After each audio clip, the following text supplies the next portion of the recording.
我怎么也不会想到，朱元璋当年发动的洪武大案，竟是为了我。斩！原本我只是一名普普通通的兽医，却因为一场意外穿越到大明朝，做了朱元璋的贴身医官。机缘巧合下，治好了本该在历史中死去的皇太孙朱雄英和马皇后。而后陛下亲自封赏我成为一方诸侯，正式开启了我的人生巅峰。可就在3个月以前，我穿越到明朝还不过月余，就突然听到门外传来了太监急促的敲门声。皇长孙，皇长孙他不好了！皇长孙，朱雄英。我一个机灵坐起身，残留的眩晕让我晃了晃。凭借前世医学院那点底子和对明史粗浅的了解，在这太医院挂了个闲职，本想着苟全性命，谁知直接撞上了洪武朝第一个，也是原本历史上最早夭折的皇长孙朱雄英的重病。历史的车轮带着死亡的腥气，直接碾到了我脸上。来不及细想，我抓过床头的药箱，里面是我凭借记忆和太医院资源勉强捣鼓出的一些简易器械和提炼药物，还拉着鞋子就冲了出去。东宫已乱成一团，宫女太监面无人色，御医们跪了一地，额角触地，痘如筛糠。太子朱标眼眶通红，强自镇定，但紧握的拳头暴露了他的恐惧。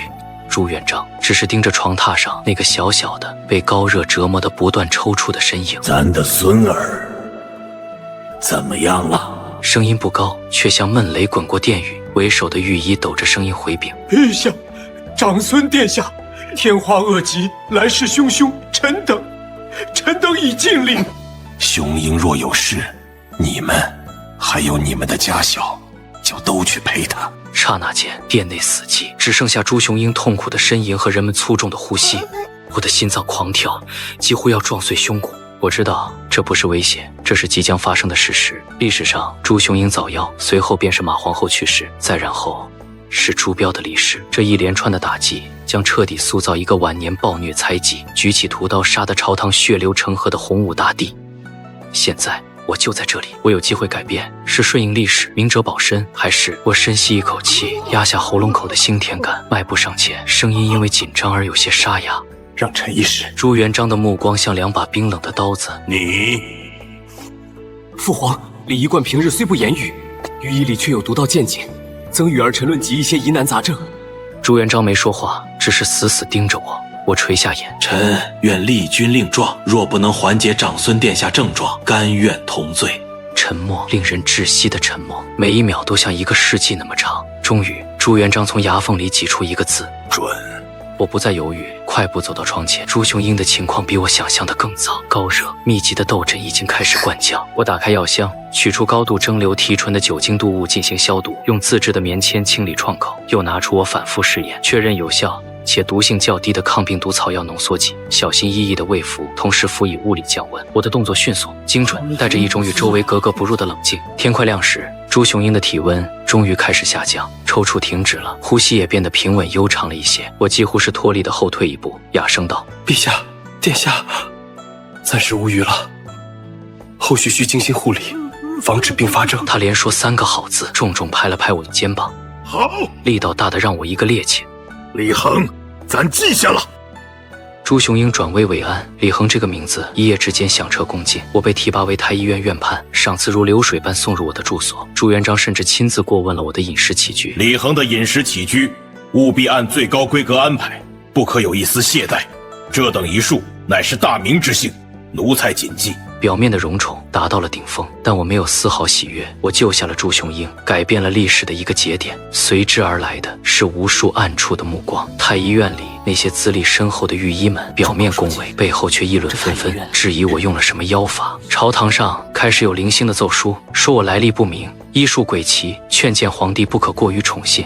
我全都置之不理。我清楚地知道，更大的风暴还在后面。按照历史，接下来是太子朱标。朱标素有仁厚之名，但身体并不算强健。历史上他的猝死一直是个谜，有心悸之症的说法，也有积劳成疾的推论。我开始有意无意地接触东宫，我利用给朱雄英复查的机会，与朱标谈论养生，观察他的气色脉象。我送给朱标一些安神静心的药茶，配方经过我反复斟酌，确保温和有效。朱标对我这个救了儿子性命的年轻医官颇为感激，也欣赏我的沉稳和见识，两人渐渐能说上些话。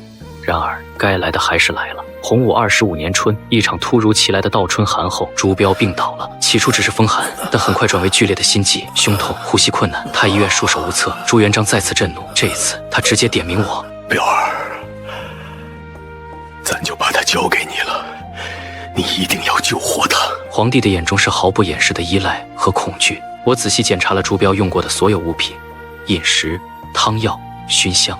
终于，在朱标发病前喝过的一碗安神汤的残渣里，我嗅到了一丝极其微弱的、不属于原有药材的异常气味，一种能诱发心律失常的植物毒素，用量极其轻微。果然不是意外，我不动声色，没有声张，只是立刻调整了治疗方案，以解毒、保护心肌为主，辅以精确控制的强心药物。我守了3天3夜，朱标的病情几次反复，险象环生，最终被我硬生生从鬼门关拉了回来。当朱标虚弱地睁开眼，唤了一声父皇时，咱在这儿。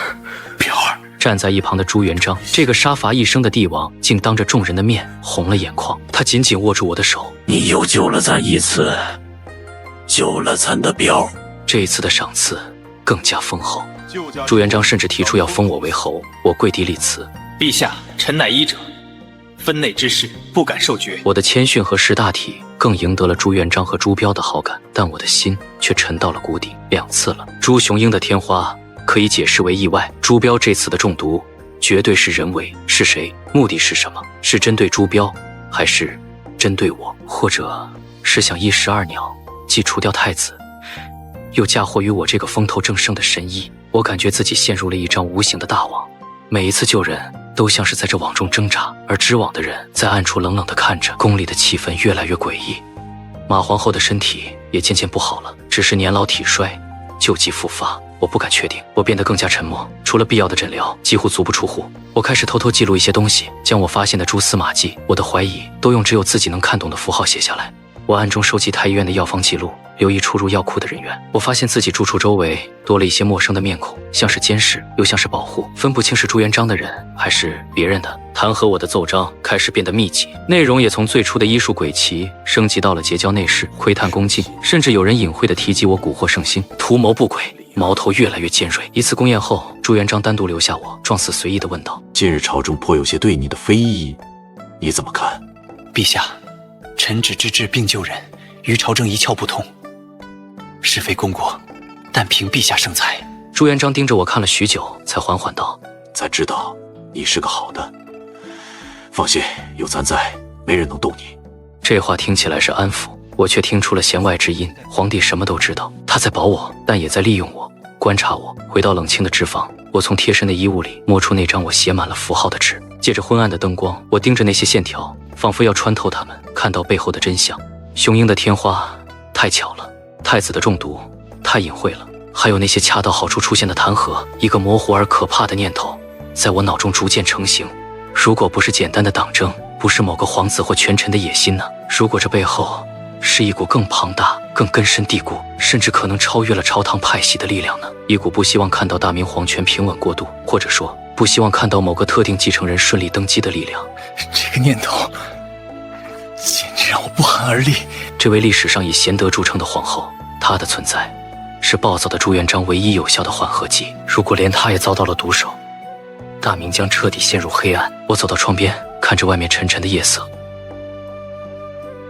这夜色沉重的让人窒息，仿佛要吞噬一切。我知道自己不能再救下去了，每救一个人，我就离真相近一步，也离死亡近一步。下一次出手只会更狠绝，直到我彻底无力抵抗。更重要的是，我隐隐感觉到皇帝并非对我毫无怀疑，也并非对宫中的暗流一无所知。皇帝在借我这把刀，逼那暗处的鬼魅现形。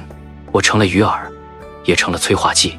下一次受害者可能就是马皇后，而马皇后若在我医治下出事，无论原因如何，我都将万劫不复。之前所有的功劳都会化为催命符，甚至可能牵连朱标。我必须死，不是被杀，不是意外，而是自己选择在一个最恰当的时候，以一种最决绝的方式结束自己的生命。我的死要成为一个信号，一把钥匙，彻底引爆朱元璋压抑的怒火和猜疑，将这滩浑水搅个天翻地覆。只有这样，才能让那暗处的黑手无所遁形，才能为朱标、为这大明争取一线生机。而时机就在马皇后病重，我即将再次出手之前。马皇后病重的消息终于还是传开了。起初只是咳嗽，入秋后便缠绵病榻。太医们的诊断是风邪入体，久咳伤肺，用了许多方子，却不见起色，反而日渐沉重。朱元璋的情绪肉眼可见的变得恶劣。朝会上，因为一点小事，他便对几个大臣厉声斥责，甚至当场扒了官服，脱下去杖责。宫人们行走坐卧，无不屏息凝神，生怕触怒了天威。坤宁宫的药味一日浓过一日。我被召去诊视了几次，马皇后确实老了，身体机能衰退，肺部感染严重。以这个时代的医疗条件，情况很不乐观。但我有把握，如果我全力施为，动用我那些非常规的手段，至少有60%把握可以控制住病情，慢慢调养。但我没有，我只是按照太医院的常规方子略作增减，开了一些温和调理的药物。我甚至无意中向几个交好的，或者说是别人安插在我身边的太监流露出皇后凤体陈藏，恐非药石能医的悲观论调。我的无能为力似乎更符合常理，并没有引起太多怀疑。毕竟连院士大人都束手无策，只有朱元璋在一次我诊脉后屏退了左右，沉声问我：你跟咱说实话，皇后到底还有没有救？陛下，臣尽力了。皇后娘娘年事已高，元气已伤，如今只能徐徐图之，看天意了。我跪在地上，头埋得很低，声音带着恰到好处的沉重与无奈。朱元璋久久没有说话，我能感觉到那目光定在自己背上，锐利的仿佛能穿透血肉。天意，咱不信天意，咱只信人定胜天。你给咱想办法，无论如何要救活皇后。臣遵旨。我退出来后，后背的官服已被冷汗浸透。我知道火候差不多了。那些弹劾我的奏章在这些日子里达到了高潮，以督察院几个御史为首，联合了一批文官，罗列了我数条大罪：妖言惑众、巫医手段、窥测地窖。结交藩王不知从哪里挖出我曾与某个就藩的王爷有过一面之缘，因为我自觉不受，言辞激烈，要求皇帝立刻将我下狱治罪。以正朝纲，雪花般的奏书堆满朱元璋的御案。朱元璋的反应是将其中叫得最响的一个御史当场停杖，活活打死在金銮殿上，血溅丹顺，朝野震怖。短暂的沉默后，是更猛烈的攻击。文官集团似乎铁了心要将我这个医官置于死地，他们或许认为这是维护正道，清除皇帝身边的奸佞。我冷眼看着这一切，我知道这里面有被利用的清流，有浑水摸鱼的政敌，或许也混杂着那真正的暗处的黑手在推波助澜。很好，闹得越大越好。我开始悄悄准备。我选了一种宫廷秘制的毒药，发作快，痛苦小，症状类似于突发的心疾，不易被察觉是自杀。我将那张写满了符号和推断的纸小心地抗抄了一部分关键内容，用另一种更隐晦的密码写在了一张薄如蝉翼的丝绢上，然后我将这丝绢卷起，塞进了一件我常穿官服的袖口内侧夹层里。我处理掉了我所有的笔记，将我那些简易的医疗器具要么销毁，要么拆散混入太医院的普通器械中。我像往常一样去给马皇后请脉开方，甚至在某次朱元璋询问时，我还努力提出了一个看似新颖实则无用的治疗方案，表现得像一个竭尽全力想要挽回局面的忠臣。没有人察觉到我的异常。只有一次，在出宫的路上，我遇见了太子朱标。朱标的气色已经好了很多。李医官，母后的病，辛苦你了，也望你擅自保重。近日朝中纷扰，不必过于挂怀。父皇是信重你的，臣明白。我明白，我什么都明白。明白朱标的善意，明白朱元璋的利用，明白那暗处的杀机，也明白自己即将踏上的不归路。洪武25年秋末冬初，第一场雪落下的前夜，马皇后的病情骤然加重，高烧不退，陷入昏迷。我被急召入宫。我诊过脉后，陛下，娘娘病情危重，需一味特殊药材做药引，臣需亲自回住所取来。快去快回。我没有回自己的住所，而是转向了我在太医院的职房，那里更安静，更不会被人打扰。我从怀里取出那个小小的瓷瓶，将里面无色无味的液体倒入了茶杯中，动作很稳，没有一丝颤抖。我端起茶杯，一饮而尽。我将茶杯轻轻放回桌面，然后走到床边，平躺下去。意识开始模糊，最后浮现在我眼前的是朱元璋那双赤红的、蕴含着无尽怒火和悲伤的眼睛。黑暗吞噬了一切，我死了。李官，第一个发现的是职业的小太监。坤宁宫那边立刻得到了消息。怎么死的？初步查验，是突发心疾。好一个心疾，好一个突发心疾！朱元璋走出坤宁宫，径直前往我的值班房。他走过去，低下身，仔细查看我的指甲、嘴唇、脖颈，没有任何外伤，没有挣扎的痕迹。当晚，锦衣卫秘密呈上的奏报，详细罗列了近期所有弹劾我的官员名单，还有一些在朱雄英、朱标病重期间行为有些异常的工人、低级医官的记录。这些零散的线索，在朱元璋眼中瞬间被串联起来，构成了一张清晰的恶毒的网。他的臣子，他倚重的文官集团，在我为皇后病重焦心如焚的时候，联手逼死了刚刚救了他儿子和孙子的功臣，甚至可能连他孙子和儿子的病都与这些人脱不了干系。他们容不下一个医术高明的医官，他们见不得我朱元璋身边有能人，他们想要掌控一切，他们想要我断子绝孙。杀！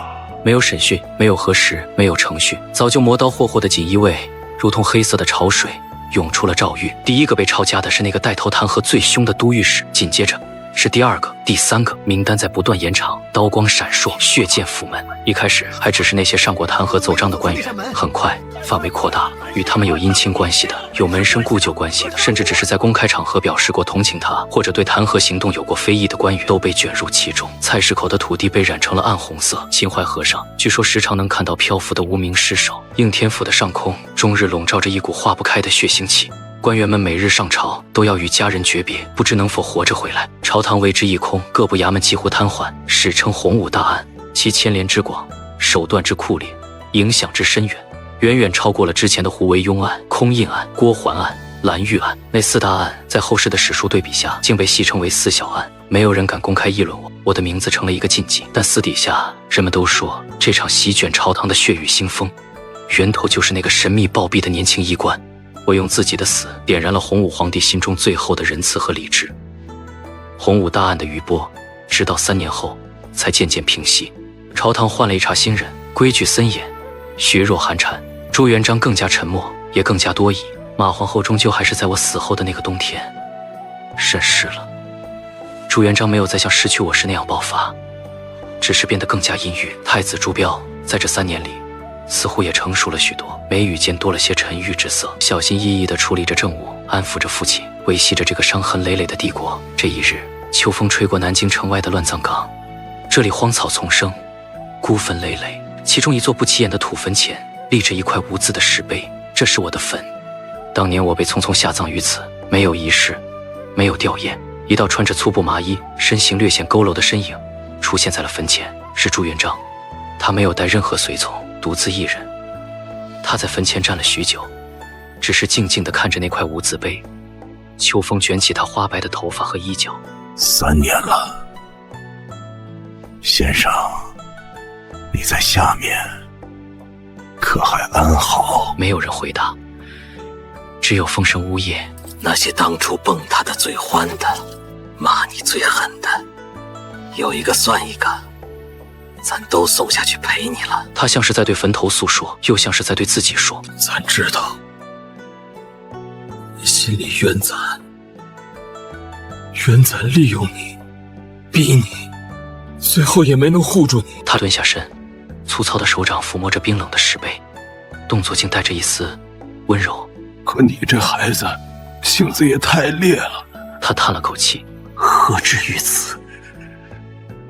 何至于此？他眼神一凝，手指用力抠开了那顶松动的土块，里面似乎埋着什么东西，是一个小小的密封的油布包。朱元璋的心脏猛地一跳，他迅速环顾四周，确认无人，然后小心翼翼地挖出布包，藏入袖中。回到宫中密室，他平退所有人，颤抖着打开油布包，里面没有信，只有一件折叠整齐的略显陈旧的官服，是我常穿的那一件。朱元璋的呼吸变得粗重，他拿起官服仔细摩挲，然后在袖口的内侧摸到了一处细微的几乎无法察觉的加厚缝线。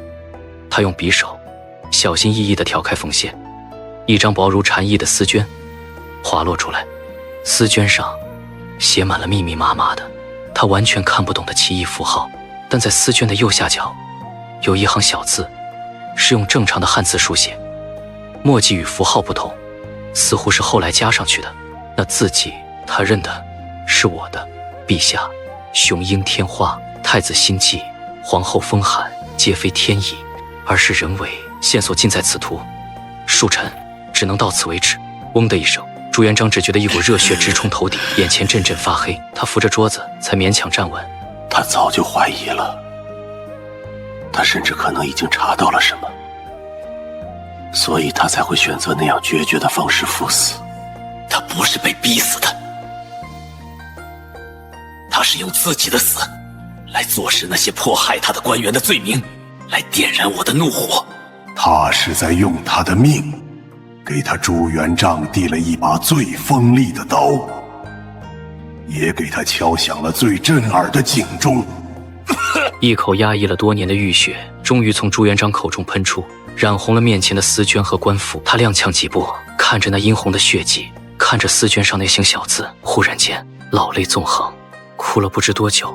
他慢慢止住悲声，用袖子狠狠擦去脸上的泪水和血迹。那双浑浊了多年的眼睛里重新燃起了锐利如鹰隼的光芒，那是一种带着刻骨仇恨和冰冷杀意的清明。他对着空无一人的密室，也对着那件染血的官服，轻声的一字一顿地说道：“先生，该收网了。”密室外，秋风更近，卷起千堆落叶，仿佛无数冤魂在呜咽盘旋。